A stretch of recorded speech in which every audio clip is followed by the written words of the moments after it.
Bonjour tout le monde!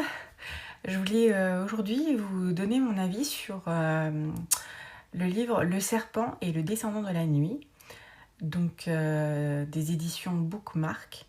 Donc c'est de la saga Les Couronnes de Nyaxia de Carissa Broadbent.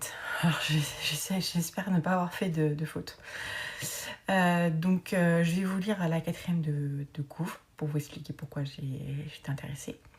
Donc Oraya, fille adoptive et humaine du roi des vampires, du roi vampire des descendants de la nuit, a dû se créer une place dans un monde fait pour la détruire.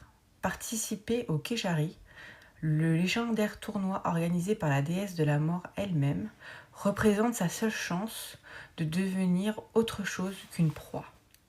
Face aux plus féroces guerriers venus des 3 maisons vampiriques, la victoire est loin d'être facile. Pour survivre, Oraya va devoir s'allier à un mystérieux rival, Rain. Rain est le danger incarné. En plus d'être un vampire impitoyable, un tueur hors pair et un ennemi de la couronne, il est surtout le plus grand de ses adversaires. Mais ce qui effraie le plus Oraya, c'est peut-être l'étrange attirance qu'elle ressent pour lui.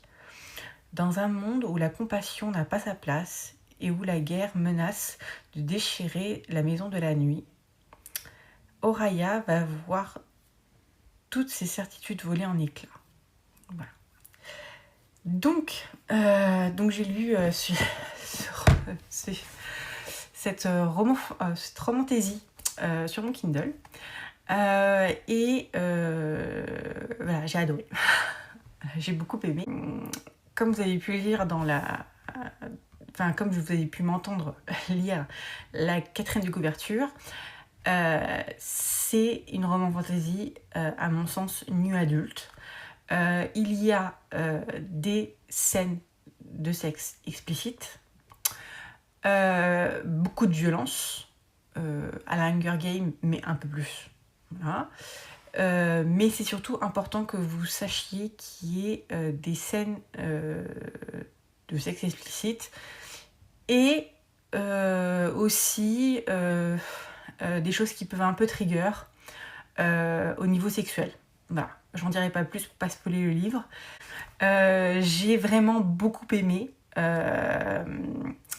ce roman. Comment dirais-je, j'ai beaucoup aimé le personnage d'Oraya. On voit les choses à travers son point de vue. Et c'est vraiment hyper intéressant parce que on rentre dans le vif du sujet, mais tout en mettant en place son histoire en fait. Et c'est ça qui est vraiment très intéressant. Par exemple, sur certains chapitres, c'est comme un conte en fait. On raconte un peu ce qu'elle a vécu. Je vous laisserai à votre appréciation et si vous avez ressenti la même chose que moi, dites-le moi dans les commentaires. Mais honnêtement, c'est vraiment quelque chose que j'ai apprécié. C'est du slow burn. Alors, j'ai dit qu'il y avait du sexe, mais ça reste quand même du slow burn. Ça arrive vers la fin, enfin, sans spoiler. Mais voilà, c'est du slow burn. Et c'est ça que j'ai apprécié, c'est que l'univers est travaillé, parce qu'il y a des vampires, mais il y a aussi de la magie. Et ça, c'est très intéressant. C'est un monde où il y a des vampires et des humains, et les vampires règnent. Et donc, il y a toute une situation aussi politique, intrigue, complot, qui est très intéressant, des trahisons, des mensonges, et sous le fond de ce slow burn, qui est là, qui apparaît tout doucement, c'est Enemy to Lovers. Et j'ai beaucoup aimé le fait que ce soit comme ça, parce que ça rend, la relation plus crédible. Voilà.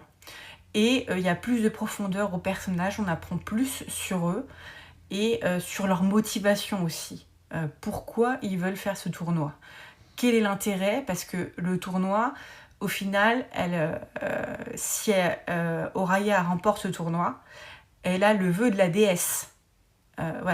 de la déesse de la mort. Elle a le vœu, donc c'est un tournoi qui est, je pense que tous les 100 ans, voilà, quelque chose dans le style.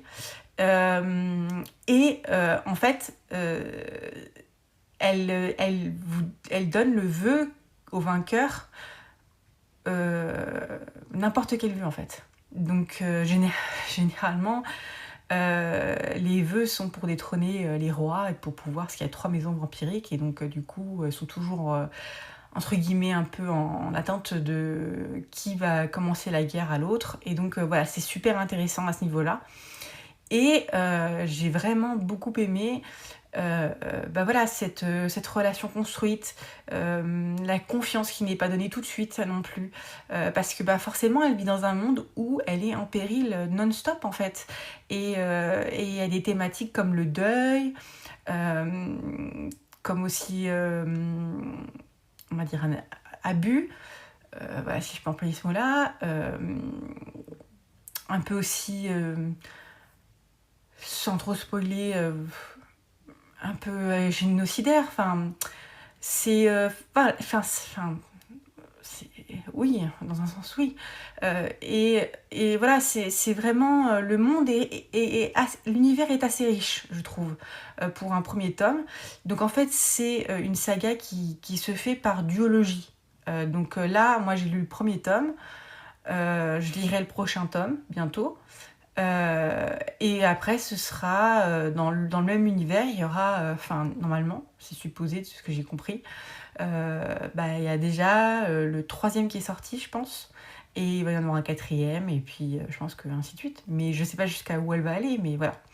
Et donc, voilà, j'ai vraiment beaucoup aimé parce que les challenges des tournois voilà, sont sur un temps donné. Et donc du coup, comment dirais-je, voilà, c'est rythmé quoi. C'est vraiment rythmé. Il y a du rythme dans l'histoire. C'est page turner. Il n'y a pas une minute. Enfin, je l'ai vraiment dévoré quoi. En 2 jours, il était bouclé le livre. Donc voilà, c'était une très agréable lecture. Vraiment, j'ai apprécié énormément cette romantaisie, et je compte lire le 2e tome, forcément, parce que je veux savoir la suite, ce qui se termine sur un cliffhanger. Il y a des révélations dans le livre, et le cliffhanger, voilà, on a envie de savoir ce qui se passe. Donc j'espère vous avoir donné envie de lire ce livre. Sur ce, je vous souhaite de très bonnes lectures, et je vous dis à très bientôt. Bye bye!